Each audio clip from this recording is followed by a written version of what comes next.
and welcome to my book nook.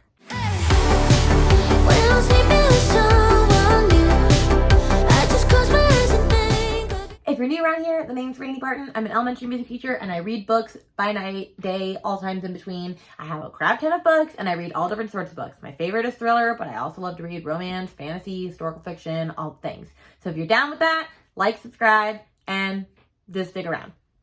Okay, so I thought it would be really fun today to do a video on my favorite books of all time. Now, I've only recently gotten back into reading, and I know for a fact that my Goodreads is not completely up to date on all of the books that I have read. I know I've read way more than the number that it says on Goodreads, and I can't remember all the books that I've read. It's unfortunate, but we're gonna go with what Goodreads said and what I can remember. And I have on my list to share with you today, I have 12 books that I have deemed as my favorite books of all time. And I do not have them in order except for the first 3. So we're just gonna go backwards from like books that I really enjoyed. And then when we get to the top 3, basically 4 books, they're in order of my favorite. And I think this is gonna be really fun because some of these I haven't read in a hot minute, and I kind of still wonder if they actually would still be my favorites if I reread them again. And I might have a video coming out in a little while on like rereading my favorites to make sure that they still hold up. But some of these I know are going to hold up, like they're tried and true. I love them so much, like it's never going to go away. And so I thought it'd be fun to see what my favorite books are, to see if one of these books could spark an interest in you, or if you're like opposed than me and you don't like one of these books. I would love to know that as well. But I always think it's really interesting seeing what people's favorite books are, because I think it shows you a little bit into like their personality and like what they're about and whatnot. So I think that would be a fun video to film. So with that, I'm going to just start by picking whatever book I see on my shelf. I don't actually own all of these anymore because of like life and stuff, but I will get a copy of them at some point. So let's just get started with some of my favorite books. Let's start with the one that started all things for my love of thriller and horror and everything. And I'm pretty sure this holds a special place on like everybody's list because it was kind of the start of an era. And that is Gone Girl by Miss Gillian Flynn. I have read this book 2 or 3 times at this point, and it still gets me every single time how brilliant it is. It was so good. I am a Gillian Flynn stan account. I love her so much. If you are somehow hiding under a rock and you don't know what this is about by now, it's about a warm summer morning in North Carthage, Missouri. Nick and Amy Dunn's 5th wedding anniversary. Presents are being wrapped and reservations are being made when his beautiful and clever wife disappears. As the police begin to investigate, the town golden boy parades a series of lies, deceits, and inappropriate behavior. Nick is oddly evasive and he's definitely bitter. But is he really a killer? This book is amazing. I love this book. I think a lot of books have tried to emulate what this did for so many people and have failed, because this is just a fantastic book. Like, I can't get over this. I want to reread it again right now. It's just so good. And the movie was spot on. And this is really funny. I took my husband to go see the movie. This is one of the first movies I think we saw married. And it's like a 2 or 3 hour movie, you know, like a long movie. And he got out of that and was like, why did you make me do that? And so every time I say, oh, let's go see this movie, he's like, no, I don't trust you after Gone Girl. It's always Gone Girl has ruined it for him because he hated it so much. But I loved it. I love everything about this book. It is just so good. The way that she wrote this thriller and the plot twist, you just don't see it coming. And so honestly, this started my love for thriller, as it started many people's love for thriller. So this has got to be on my favorite books list. So if for some reason you have not read this yet, you need to stop and get yourself a copy today. Okay, that's my rant on Gone Girl. All right, my next one we're going to talk about, I literally just finished reading 3 days ago and it made it onto my favorites. I loved this book. I loved everything about this book. It was just great. And that is The Children on the Hill by Jennifer McMahon. I am so happy about this book. I am obsessed with monsters. First off, let's talk about that because this is a Frankenstein modern retelling. So let's get that off the bat. I'm obsessed with monsters, hence my Where the Wild Things Are tattoo. Hence my raptor one, which I guess you can call that a monster, it's a dinosaur. But you know what? I'm obsessed with like all sorts of things like that. And so Frankenstein is definitely a great book. It wasn't all my favorites, but I still love it. And so this one is about Dr. Helen Hildreth in 1978. And she has this, basically this mental hospital for like the mentally ill. And she's like a renowned scientist, psychologist. And so she has 2 grandkids, Violet and Eric, and she takes care of them. And then one day she brings home this little girl named Iris who like is very shy and mute and won't really talk. And they're supposed to like bring her in and she's part of the family. And she doesn't act like everyone else. And she's invited to join into their monster club. So then that's half of the book. The other half is set in 2019 with Lizzie Shelley, who hosts this podcast called Monsters Among Us, and she's traveling to Vermont where this girl went missing, and she thinks it's the same monster that she's been tracking for years, who happens to be her sister. And so it's like, how are these two time zones or timelines going to connect and merge? And when they did, there was a twist at the end, and I was like, holy freaking crap, I wasn't expecting that. And then I got to the end, and I didn't like the end, and I was really upset by it, and I was like, dang it, I was really vibing with this book. But then there was the epilogue, and you better believe that made everything better. I don't really care for epilogues usually, but this one was very much needed, and if she hadn't have added that, I would have been really upset with this one, quite honestly. And so that was what solidified it for me. I just thought it was brilliant how it all came together. It just has so many good monster vibes. I love the relationship between like Violet and Eric and Iris, the three little kids. I love reading about their monster club. I love it. It just was so good. I like literally binged this book in a day. I just loved everything about it. I loved the timelines. I loved the characters. I just loved the whole monsterness of it all. Like, it really did give me Frankenstein vibes. So if you are looking for a book that fits that clientele, then I suggest you go get it. It will not disappoint. All right, let's talk about the only fantasy that is on this list. And I have talked about this book at least 2 or 3 times. I believe I even have a 5-minute review or less of this on my YouTube. So I'm very much obsessed with this book. And that is Jade City by Fonda Lee. I read that this year and it is gold. I can't wait to reread it again. I loved it that much. So this one is about how Jade is basically like this tool that you can use to like only Greenbone warriors can wear it, and it uses to enhance your strength. And basically like the higher up you are in the Greenbone society, the more Jade that you can wield. But like if you're not a Greenbone warrior and you have Jade and you use it, it causes like these terrible things called the itches, which like kill you. It basically like destroys you and poisons you from the inside out. And so, of course, there's been like an epic war over Jade, and then some family, one of the bigger families, like gangster families, learns how to create like illegal Jade that like anybody can wear. And so because of that, the main family that this book follows around, the Call family, has to try to stop that from happening, because if Jade gets into the wrong hands, it can be used really dangerously. And so this follows the Call family, and just, it's such a good family dynamics book. Like, I love every character in this family. I love getting to see like their relationships within one another. I love getting to hear like the world building and like learning all about like the Greenbone warriors and how you become one and the different things like Hilo and like all these different things. Oh my gosh. I just love this book. And it's very sad. People die in it that I don't want to die, because, you know, it's one of those authors that will just kill people off if she feels like it's right. And it's very sad. And I agree with this statement full-heartedly. Family is duty, magic is power, honor is everything. If you are a fantasy person, or you think you could be a fantasy person and you think you could be interested in this, definitely do it.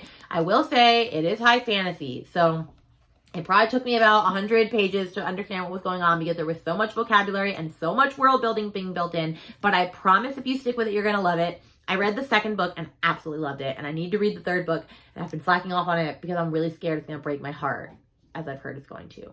But we're just going to make it happen. But anyway, I love this book. Definitely read it if you're into that sort of thing. Next couple on my list I don't actually have, and I haven't read in a hot minute, so I'm kind of questioning whether or not they are still going to be on my favorites, but I'm going to go with it. This is one that I read in high school. It is a classic, and I had to read it for a book project, a book report, and I ended up loving it. And I really wish that I could put the video, like my project, at the end, because you would think this is so funny. So if I can somehow figure out how to get it and put it to the end of this YouTube video, that's going to be a real treat for you, because it is hysterical. Like, I couldn't figure out how to put music to the background, and I needed a tumbleweed to go across, so I dressed up in like brown and put like this piece of paper in front of my face and like went wow, wow, wow, wow, wow. And then later I learned how to add music, but I didn't know how to mute myself, so you hear me and the music. I'm telling you, it's hilarious. So if I can put that in the bloopers section, I will. It's worth it. But anyway, it's called Wuthering Heights.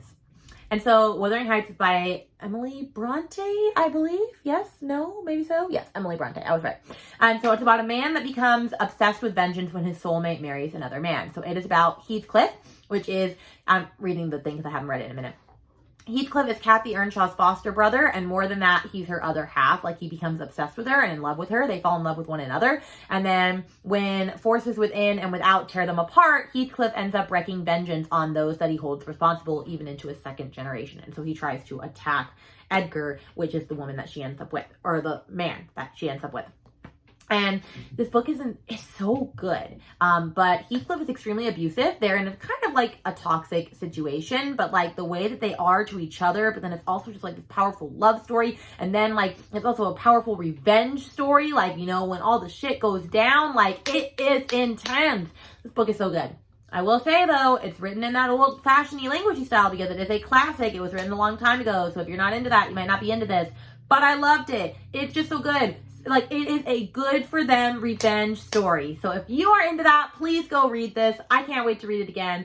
Wuthering Heights will always be held near and dear to my heart. I just love that book so much. I just do. Okay, next let's talk about another book that I don't own. I wish that I owned, and I read it forever ago, but I loved this book because I am obsessed. My favorite thing is the 1920s. My wedding was 20s themed. We watched Boardwalk Empire with my husband, and that was great. I just started Peaky Blinders with my husband because that is also set in the 20s. Like, I am all about 20s, gangsters, glitz, glamour, music, like swing dance. Like, I am all about it. It's my favorite thing. I wish I could live in the 20s, even though the 20s wasn't that great, but I still want to live there. And so because of that, of course, I love The Great Gatsby. It's not one of my favorites. I still love The Great Gatsby, but I'm really obsessed with Zelda Fitzgerald. In fact, I wanted to name my child Zelda. That is why my dog is named Zelda, because my husband took that name for my dog, and that's another story for another day.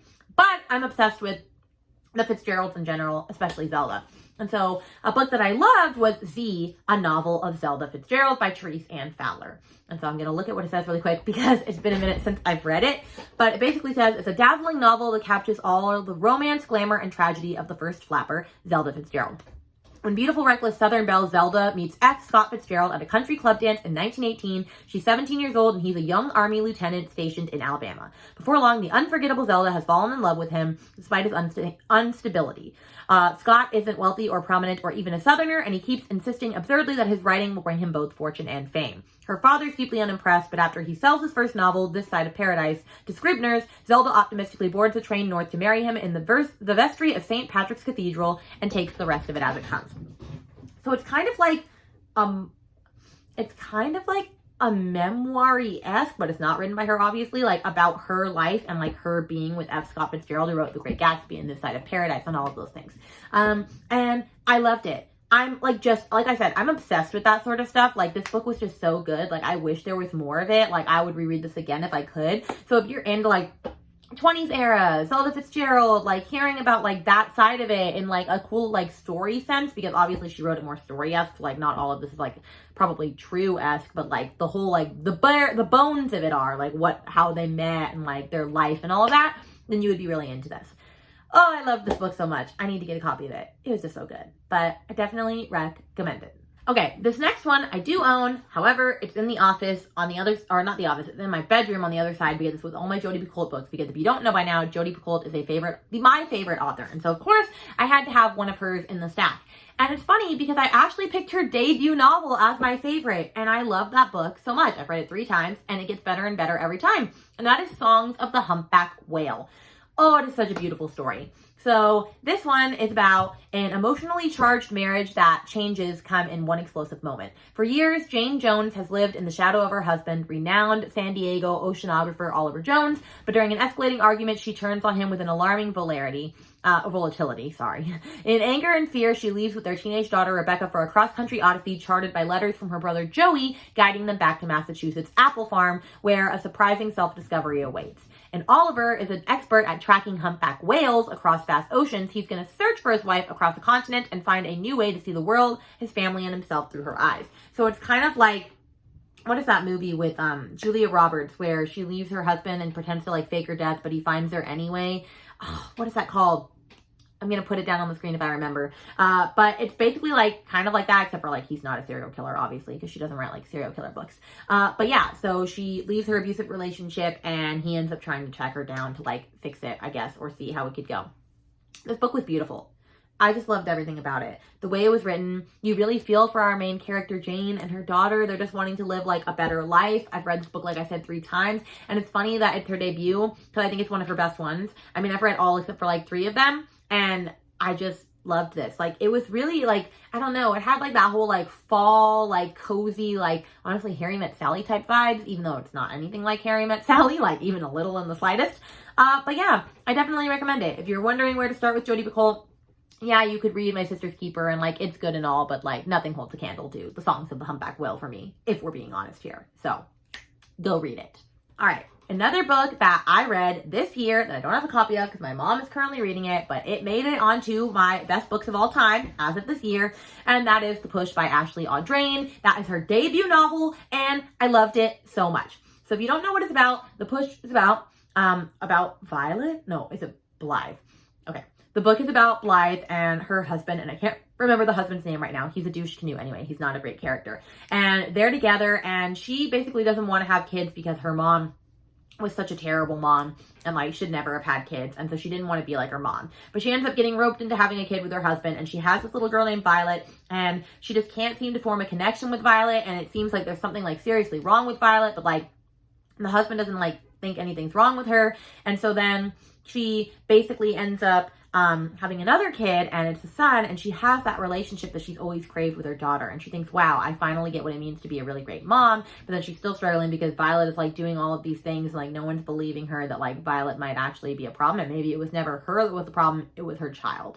And so it honestly reminds me of The Bad Seed, if you've ever watched that or read that, which I just watched that movie with my mom after I finished The Push because I was like, I want to watch The Bad Seed again. It is so good. This book, it doesn't feel like a debut. It has quick chapters, like literally like 2-page chapters, which I read through super fast. And it was just, the end of it was like, OMG, it was just so good. So if you're looking for like a thriller though, that it will question everything that you think of about a mom, because every mom's worst fears are like in this book, like tenfold. So if you're not sure if you can handle that, then don't read that. Definitely go into the trigger warnings, make sure that you can do that. But I thought it was fantastic. It was a really great book, and I'm very excited to, I'm very glad that it made it onto this list because it is so good. So if you haven't read it, go read it. That's my declaration to you. Let's talk about The Elephant in the Room. And that must be, I mean, of course, these are not my, honestly, these are really high up. They're not my favorite books of all time, even though they just have a special place in my heart. And so they're like, you're like always a favorite, you know? And that's just the whole Harry Potter series. I feel like I just have to say that because Harry Potter is fantastic. I'm obsessed with Harry Potter. My music classroom, until I moved to a private religious school, was Harry Potter themed. Obviously, it can't be anymore. I mean, maybe it could, but I don't want to push that button, you know? Harry Potter is magical. Harry Potter is what made me fall in love with reading. I remember when the first book came out, I think when I was in 1st grade, but I started reading them in 3rd grade. Yeah, I read really early, and I would race my best friend to like see who could finish it first. And then when she didn't start reading as quickly as I did, then I started racing my mom. By the time the 7th book came out and I was in high school, we were just racing each other around the clock to see who could finish it first. And I believe I finished. She says she finished first. I don't believe that. Harry Potter is like tried and true. Now, I love Harry Potter. I don't necessarily agree with everything that like Mr. J.K. Rowling has said. And so like, I'm not canceling Harry Potter. I'm canceling like her for now, but not Harry Potter. I'm in love with it still. And I love Ron and Hermione and all the people. So if you haven't read Harry Potter by now, you should add that to your list. That's always going to be on my favorites. My favorite is number 4, The Goblet of Fire. I love it so very much. If I had to put them in order, number 5 would definitely be my least favorite, with Professor Umbridge, The Order of the Phoenix. That one's garbage. It's not actually garbage, but you know what I mean. So anyway, yeah, Harry Potter. Read it. Love it. It's great. All right, we are up to my top 4. And I believe I have them in the order that I want to put them in. And so we're just going to go with it from here. So in my number 4 slot is The Silent Patient by Alex Michaelides. And I don't have this either because my mom is borrowing this. Honestly, my mom borrows all of my really good books. So I'm just going to have to put this on the screen. This book was basically after Gone Girl. I didn't read thrillers for a long time. I honestly didn't read for a long, long time. Like I had a long reading gap from like college and like the first 4 or 5 years of my marriage and like working as a teacher that I didn't really read. So that was like 9-ish years. And so then when I started reading again, this was one of the first books that I picked up. Like it was like the second thriller that really solidified like, holy crap, I love thriller, like outside of Gone Girl. And I remember I was reading this book and first let me tell you the premise. It is about this girl that apparently one day, it's like a man and a wife, they seem very happy together, and then one day the police come and she has killed her husband savagely, like slaughtered him, and she won't say a word about what happened. And so like for at least 10 years or something like that, like she never says a word again after this brutal murder, like never says anything. And she's in this mental institution, and people have tried coming to get her to talk to them, and she doesn't want to talk. So this new therapist comes in, and he thinks that he's going to be the one to finally get her to talk about what happened to her husband, hence The Silent Patient. And I remember I was reading this and it had really quick chapters and I was enjoying it. Like it was like steadily going and I was like, okay, where is this going? Where is this going? And then it was like it all like came together. Like, you know, when like you think you're reading something and then you go, oh my God, it's been in front of me the entire time. And when that clicked, I was like, this is a 5-star. This is fantastic. If you have luckily not had the plot twist revealed to you yet, then I thank you for that because this book is phenomenal. You need to go read it. In fact, I made 3 of my best friends go read it after I finished it, and they all read it and said, oh my gosh, this book was fantastic. Why have I been sleeping on this? So it is that good. This seriously has a plot twist that I just am like, I'm beyond like, how did you make this up? Like, I wish I could have written it type of deal. Like, seriously, maybe that'll be another video I do with like plot twists that I wish I had made up, but I couldn't reveal them. So that'd kind of be pointless. But yeah, you need to read The Silent Patient. It is fan-freaking-tastic. I loved it. I loved it. I loved it. And I don't even care if it's overhyped. Like, if you're like, I'm not touching that because it's probably going to be below my expectations. Well, I'm sorry for you. It's fantastic. Go read it today. All right. This book used to be my favorite, and it might honestly still be my favorite, but I'm putting it at number 3 because the books that I wanted to put at number 2 and number 1, I just love so much. And so I'm just going to like stick with it.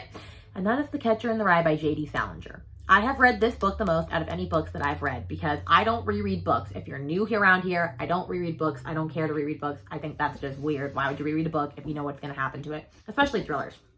But I'm getting better about that.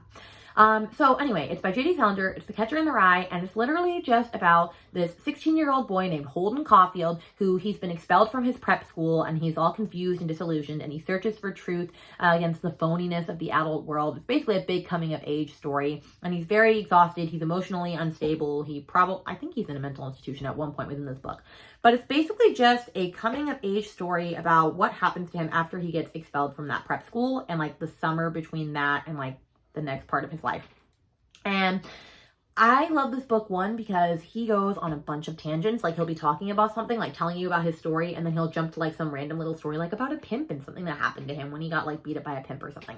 And then he's like talking again, and he's like, oh, and then this happened with this boy. And then it's just like, that's how my brain operates. Like, I'll be talking about something, and then a minute later I like start talking about this, and I go, how did I get onto this topic? Oh yeah. And I just felt like I was reading like, I don't know, something in my mind, which my friend in high school hated this book for that reason. He said he went on too many tangents. It was terrible. And I said, oh my gosh, I loved it. I felt like I was relating to it. And this book is just so good. Like, it's silly, it's weird, but I feel like it has so much deeper meanings about it, especially like the actual name of itself, like The Catcher in the Rye. Like, there's this whole beautiful like section in the book that like talks about it. Like, I'm obsessed with this book to the point that like I want to name a kid named Holden one day. Like, I'm obsessed with this book that much. I also loved his younger sister Phoebe. Like, she is just fabulous. She is a gem. This book is beautiful. I need to reread it again, quite honestly. It is so good. It always holds up. It always stands the test of time. So if you, for some reason, have not read Catcher in the Rye yet, you should do it. It's not a very long book. It is a classic. It should be a classic because it's fabulous, and I can't stop ranting and raving about it. It's just so good. It's seriously so good. I will say it has some swearing. It is a banned book because of the profanity and other things, but you know what? I don't think it's that bad, and it shouldn't be a banned book. Everybody should read it. I think it should be on everybody's reading list. So go add it to yours. You will not. You won't be sad that you did.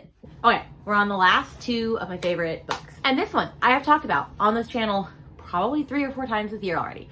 I read it in May. Yeah, last month, and it was my favorite book of May. And it's made it all the way up the charts to the second favorite book of mine. And that is Other People's Clothes by Calla Henkel. I don't think I can stress this book enough. I talk about it all the time. I love it so much. You need to read it. It is not very plot driven. It's a lot more a coming of age story. So I'm going to say it one more time. It's about young Zoe. Her best friend gets murdered in college on her way home from class. And to get away from all of that, she decides to go spend a semester abroad in Berlin with this other girl that she's not extremely close to. You know, they're living together in this old author's house, and like the author is very mischievous, and there's some thrillery stuff going on in there, and they feel like they're being like watched upon and all this other stuff. And it's basically a book about her overcoming her grief over her best friend, and also coming to terms with the fact that maybe she liked her as more than a friend. She might be bi or lesbian, and she's trying to like figure that out, and also just figure out how to move on with her life after that. And it definitely takes a little bit of a backseat on the thriller for a good portion of this, but this is one of those books with the last sentence where you're like, holy shit, everything just was put in perspective for you. And I wish there was going to be a sequel to this. I cannot stress this enough. This book is beautiful. It is gorgeous. I love it so freaking much. It is fantastic. I cannot say anything better about this book. So if you haven't read it yet, please go read it. Oh, it's so beautiful. I wish I hadn't read it so I could read it all over again. Like, seriously, I just loved it. I'll probably read it again super soon. So go read Other People's Clothes. And the last one. It's extremely overhyped. And I just don't care because it should be overhyped. It's that good. The Seven Husbands of Evelyn Hugo. I love this book more than life itself. Like, I'm not even joking. I love this book. It is everything that I've ever needed in a book. It is. And I just love it. So I talked about this earlier. I love like 20s-esque vibes. And this isn't exactly set in the 20s. I'm pretty sure this is more like 40s and 50s. But it's great. So it's about our nice Hollywood movie icon, Evelyn Hugo, and she was like popular in the 40s and 50s, and she led this glamorous and scandalous life. She's had 7 husbands, all the things. And no one's ever been able to get her to sit down and actually talk about her life. Like, why did she have 7 husbands? Like, all this stuff.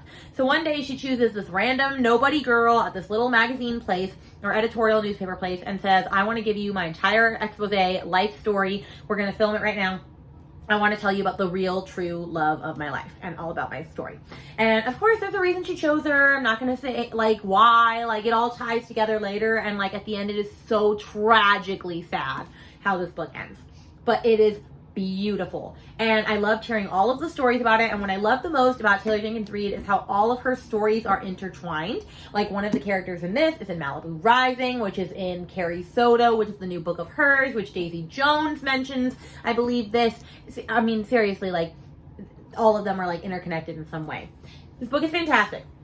I remember I wanted to read it so badly. I had it with me in the car, which I always have a book with me in the car. I would be at stop signs and stoplights and want to be reading this book. It was that good. If you haven't read it, it's great. I think it's a great positive. Well, I don't want to actually give that away because like this is a plot point and it's why I love it so much. And like people promote it this way, but if I say it, it's going to give away a pretty big part of the book. So I'm not going to say it, but I definitely think you should read it. I loved it so much. I wish I could read this again. There are books that I wish I could read for the first time over and over again, and this is one of them. I already am going to be rereading this in December. I've decided, like Gabby, I'm going to reread my favorite books in December. That's going to be how I'm going to end the year. But this is it. This takes us to number 1. And that concludes all of my favorite books.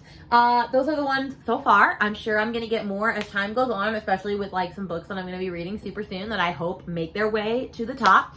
I definitely think maybe I'll also do a favorites one soon on favorite childhood books because like, for example, I saw The Fault in Our Stars.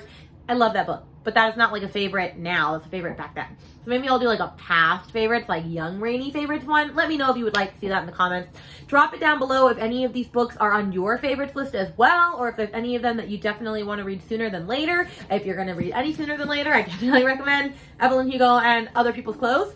But yeah, I hope you got some ideas of some books that maybe like had sparked your eye or weren't even on your radar yet, and you can add them to your library. But that's it for this video. So I'll catch you guys in the next one. Bye!